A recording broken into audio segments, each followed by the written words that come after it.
This is the famous confectionery from Kyoto called Yatsuhashi. I guess that means 8 bridges, but it's essentially a proper name for these triangular shaped floppy rice cakes, you might call them. Japanese confectionery is always called rice cakes in my book, and the outer is, I believe, made of rice, and the inner is, as usual, made of bean paste, azuki bean paste, red bean paste. It's not actually red, it's brown. I'm putting the wrapper in my pocket, and here it is. You can see it's floppy like that. Ooh. And there is a cult of cute in Japan, I believe there's a cult of soft also. So that the Japanese really like soft things, and to be soft is to be good. And thus it's quite difficult to find things that are of a exercise of the jaw, kind of textured, like some bread with bite. Bite, that's the word I was looking for.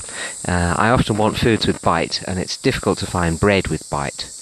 But some people do like that in their noodles. For instance, you might find some ramen noodles with bite. But when it comes to confectionery, floppy is the order of the day.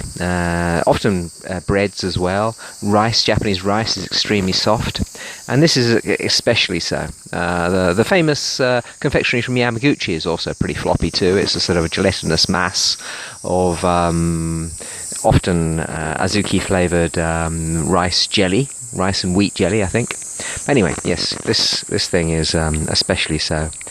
From the old capital, I'll now eat it and say how delicious it is. You don't have to bite it. You could probably bite it even if you didn't have any teeth. It's got advantages for old people. But yeah, I really like it. I don't want to upset YouTube, but I was wondering if there might be some kind of connection with breastfeeding. It's sort of like so many Japanese foods are so soft that you could imagine that you're being breastfed. There's also a theory that Japanese hospitality is, this is my theory, no, not entirely. There's a theory that Japanese hospitality, or motenashi, is a return to a state of infancy, and so that everything is done for you. You don't have to choose anything. You just brought the best and softest, the most easily consumed. Melts in the mouth. Delicacies by a kind of mothering kind of hospitality environment. And I recommend it. Yes, that was Yatsuhashi from Kyoto, but we have similar kinds of things here in Yamaguchi too.